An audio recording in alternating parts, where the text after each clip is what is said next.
معايا بضايه بدرجة حرارة المطبخ، عليها معلقة صغيرة من الفانيليا، ربع كوباية من السكر الناعم الحبيبات،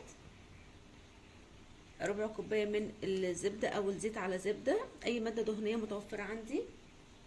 هقلب كويس لحد ما السكر يدوب. دلوقتي بقى المواد الجافة، معايا كوباية من الدقيق، معلقة كبيرة مليانة من الكاكاو الخام، معلقة صغيرة من البيكنج باودر. هنخلط كل المكونات دي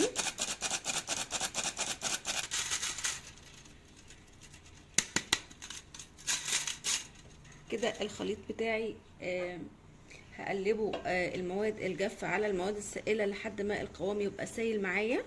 دلوقتي هحط معلقتين من الحليب، مش عايزة القوام سايل قوي،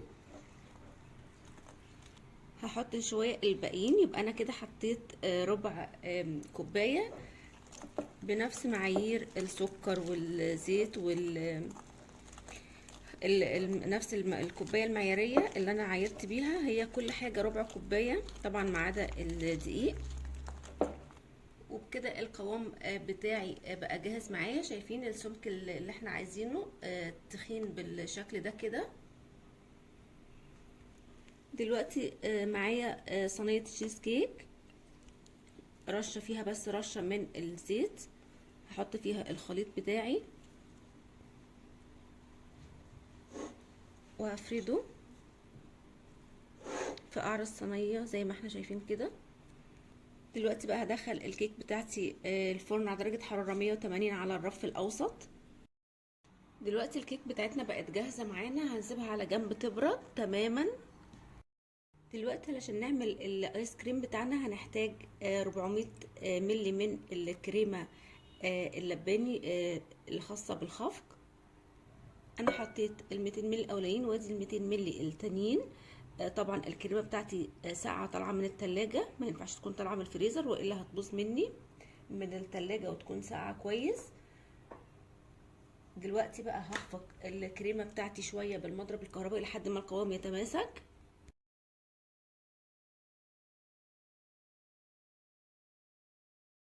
بقى هضيف كوبايه كامله من الحليب المكثف المحلى، ما يعادل 250 ملي، والكريمه 400 جرام تعادل كوبايتين من الكوبايات المعياريه. دلوقتي هرجع اخفق الحليب المكثف المحلى مع الكريمه.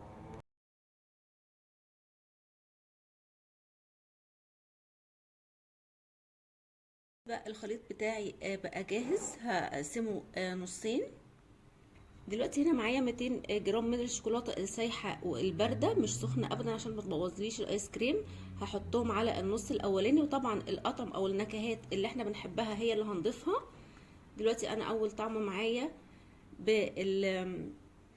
بالشوكولاته، هقلبها كويس لحد ما تدوب معايا في الايس كريم. كده انا شايفه اللون فاتح معايا، مش هزود شوكولاته تاني ولكن هزود معلقه من الكاكاو الخام يظبط بس معايا اللون.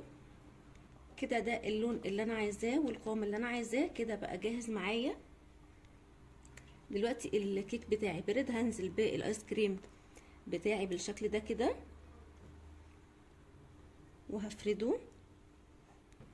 دلوقتي هحط الطبقه اللي انا عملتها في الفريزر.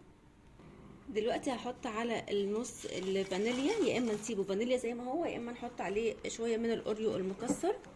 انا عشان عندي الولاد بيحبوا الاوريو جدا فانا هحط اوريو مكسر. دلوقتي هنزل بالايس كريم الاوريو، الطبقه متماسكه، انا مش خايفه علشان الايس كريم بتاعي الشوكولاته خليته يشد بسهوله. فاحنا لو مش حاطين شوكولاته حاطين اي حاجه فيها صوص او الايس كريم لسه المكونات بتاعته زي ما هي، نخلي بالنا عشان الطبقات ما تدخلش في بعضها. دلوقتي هحط الايس كريم بتاعي في الفريزر، هيبات على الاقل ليله او مش اقل من 6 ساعات. دلوقتي بقى بعمل روزتات صغيره كده بالكريمه بعد طبعا ما الايس كريم بتاعي اتجمد تماما.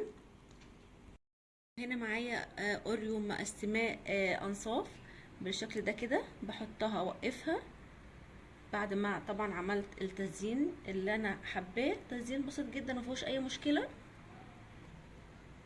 وبكده يكون ابسط تزيين معايا. تورتايه سهله جدا، مش مكلفه قوي، ما خدتش مجهود. عايزه اقول لكم بتتباع بره غاليه جدا جدا. شويه كده بشر شوكولاته صغيرين، ممكن يبقى صوص شوكولاته اللي احنا حابينه طبعا، حاجات كلها بسيطه. وبكده التورتايه بتاعتي بقت جاهزه معايا. عايزه اقول لكم الطعم بجد وهمي، لازم تجربوها، طعمها حلو قوي. الكريمه مدياها طعم غني، مع ان المكونات مش مكلفه قوي، الا ان هي بتتباع بره اضعاف اضعاف اضعاف ما احنا هنعملها في البيت. يا رب وصفه النهارده تكون عجبتكم، واللي يجرب الوصفه وتعجبه يسيب لي رايه في كومنت، واللي اول مره يشوف قناتي يعمل اشتراك. سلام.